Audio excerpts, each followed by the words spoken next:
like I'm floating through the air. The pain I felt is paid for, all is said and done. Good day!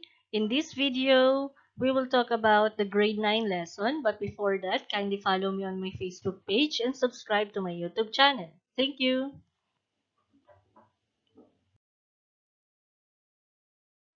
Let's talk about solving rational algebraic equations transformable to quadratic equations.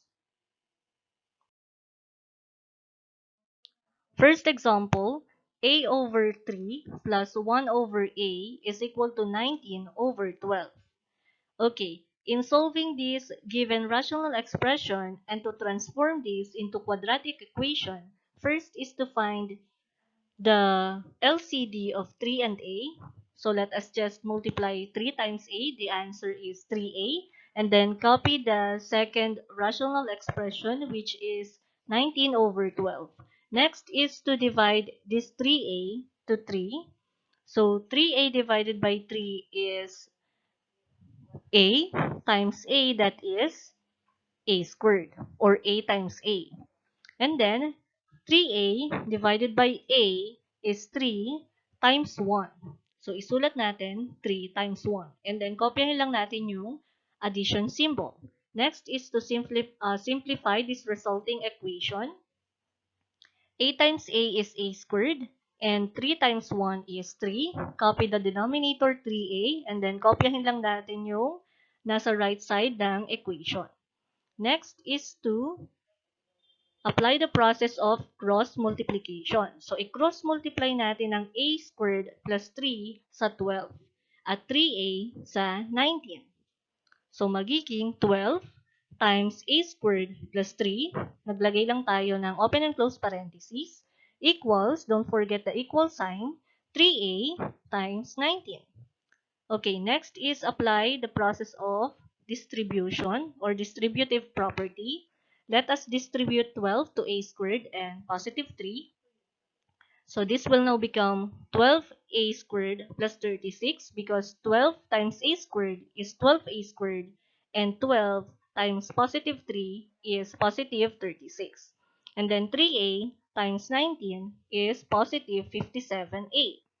Next is to transpose this 57a to the left side of the equation kasi kailangan nating ma-form yung standard form, which is ax squared plus bx plus c is equal to 0. So magiging 12a squared minus 57a plus 36 is equal to 0. Paano naging negative ang 57a?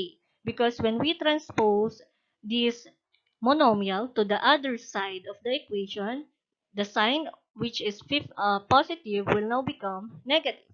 So ngayon, naka-standard form na siya. And then as you can see, kaya nating i-divide ang 12, 57, at 36 sa common factor nila, which is 3. So let us divide 12a squared divided by 3 is 4x squared or 4a squared, sorry. And then negative 57a times 3 or divided by 3 is negative 19a. And then 36 divided by 3 is positive 12. Ngayon, na-simplify na natin. So, ito na yung result ng ating standard form or quadratic equation. Ang gagawin na natin is to find the factors. So, the factors of this quadratic equation are 4x minus 3, 4a minus 3 and a minus 4 equals 0. Next is to find the two values of x. Hatiin natin sa dalawa ang dalawang factors. Ang isa ay 4a minus 3 equals 0 at a minus 4 is equal to 0. Okay, so ang gagawin natin is to transpose this negative 3 to the other side. So kapag magta-transpose tayo, iyon ay magiging positive.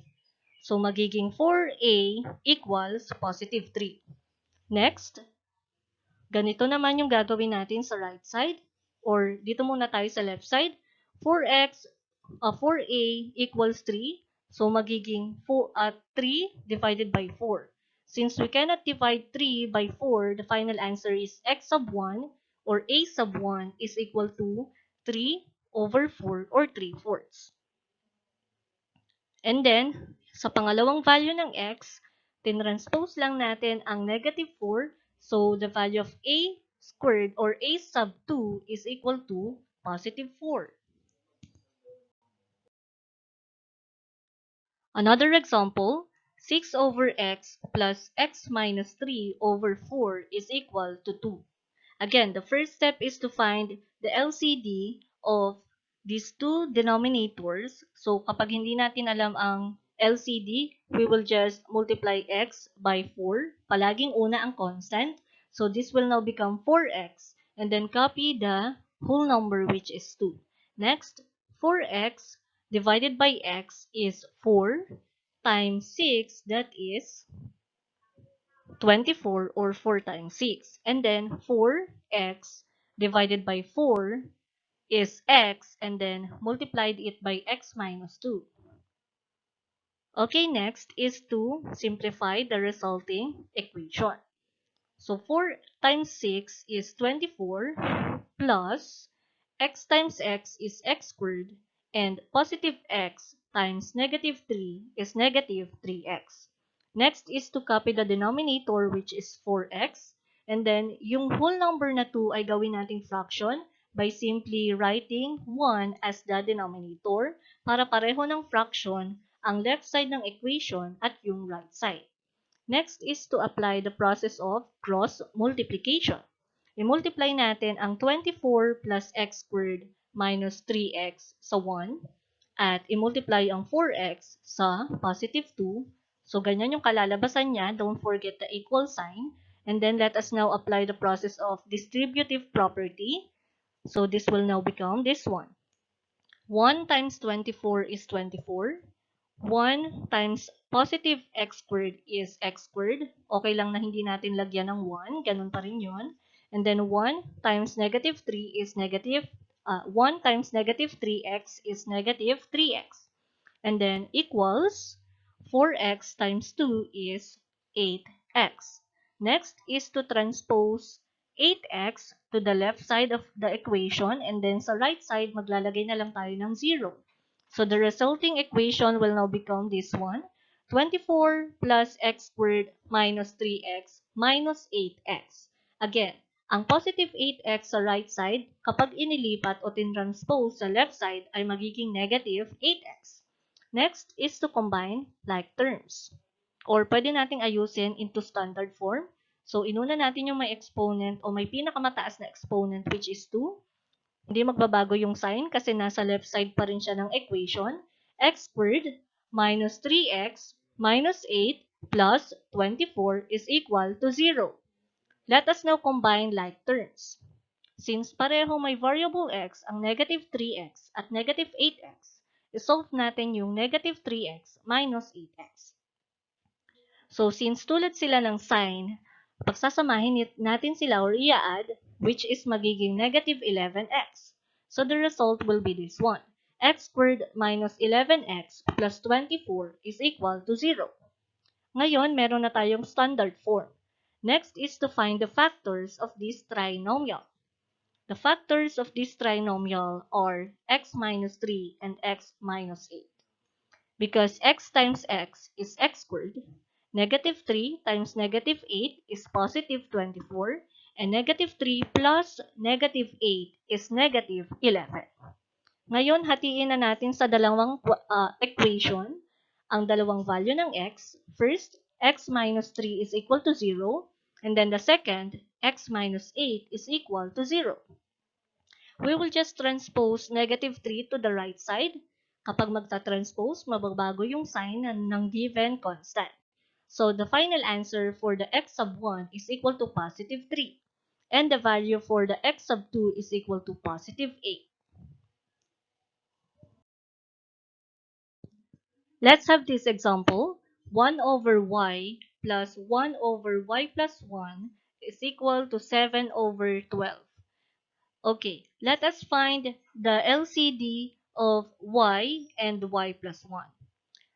Kung hindi nyo alam kung paano hanapin ang LCD ng dalawang denominators, you will just simply multiply y to y plus 1. Or pagtatabihin lang natin sila, so magiging y times y plus 1. Hindi tayo maglalagay ng plus kahit plus ang symbol kasi kapag hinahanap ang LCD, palagi po siyang multiplication.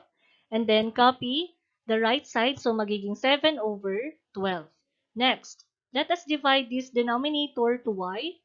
The answer is y plus 1 kasi kinancel lang natin yung dalawang y, so ang natira ay y plus 1. So magiging ganito yung kalalabasan because y plus 1 times 1 is y plus 1. And then kopyahin yung plus, and then i-divide natin ang y times y plus 1 dito. Pwede nating i-cancel yung y plus 1 o yung dalawang y plus 1, ang natira na lang ay y.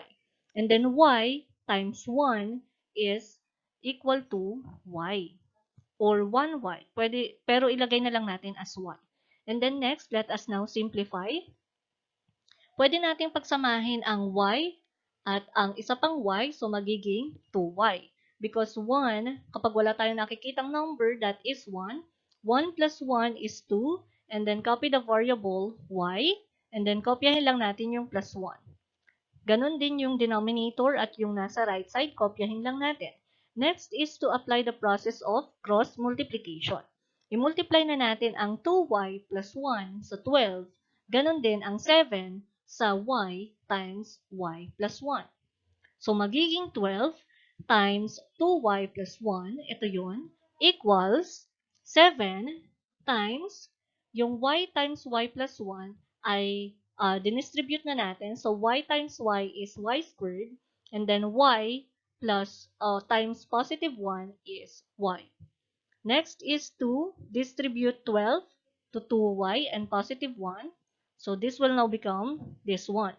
Because 12 times 2y is 24y, and then 12 times 1 is 12.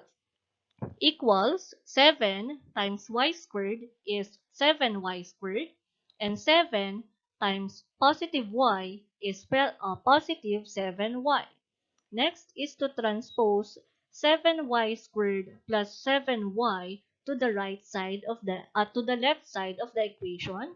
So magiging 24y plus 12, and then yung positive 7y squared ay magiging negative, at ganun din yung positive 7y magiging negative 7y kasi nag-transpose siya o lumiban siya dun sa kabilang side ng equal sign.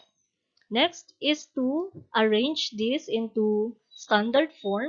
Kapag standard form, palagi pong mauuna yung may pinakamataas na exponent, which is yung 2. So, magiging negative y squared. Hindi natin babaguhin yung sign dahil hindi naman siya nag-transpose sa kabilang side ng equation. Negative 7y squared plus 24y minus 7y plus 12 equals 0. Kung mapapansin nyo, meron tayong common terms or like terms, which is yung positive 24y at negative 7y.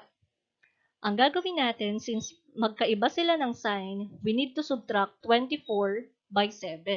So, i-bring down natin ang negative 7y squared, and then 24 or positive 24y minus 7y is positive 17y, and because we just copy the sign of the bigger number, and then bring down positive 12 equals 0.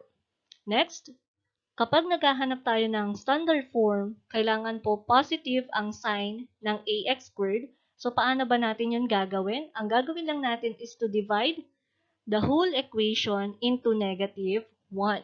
Negative 1 sa left side at negative 1 din sa right side. And then, we will just multiply. Negative 1 times negative 7y squared is positive 7y squared. Negative 1 times positive 17y will be negative 17y. Negative 1 times positive 12 will now become negative 12. And 0 times negative 1 will always be equal to 0. Or, simply, pwede nyo lang palitan lahat ng sign ng equation natin kanina. Next is to find the factors. So, the factors of this trinomial are 7y minus 4 and y minus 3 equal 0. Ngayon, hatiin na natin sa dalawang equation. 7y minus 4 is equal to 0 and y minus 3 is equal to 0. Next is to transpose negative 4 to the right side of the equation. So this will now become y sub 1 is equal to 7 over 4. Y sub 1 is equal to 4 over 7 because we cannot divide 4 by 7. Next, y sub 2 is equal to positive 3 because we will just transpose negative 3 to the other side. So this will now become positive 3. Let us now summarize what we have learned in this lesson. In rational algebraic equations, transformable to quadratic equations, first is to get the LCD or least common denominator of the left rational part in the equation. Hahanapin natin ang LCD ng left side ng rational equation.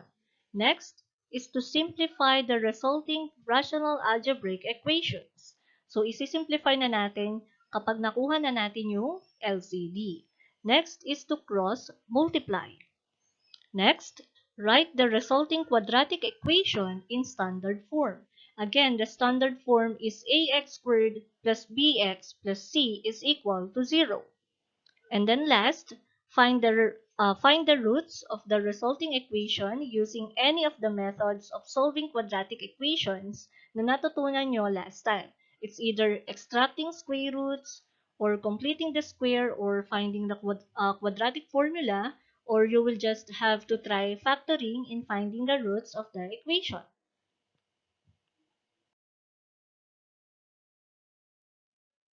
So thank you for watching. If you have questions or suggestions, feel free to comment below. Enjoy learning mathematics. God bless us all.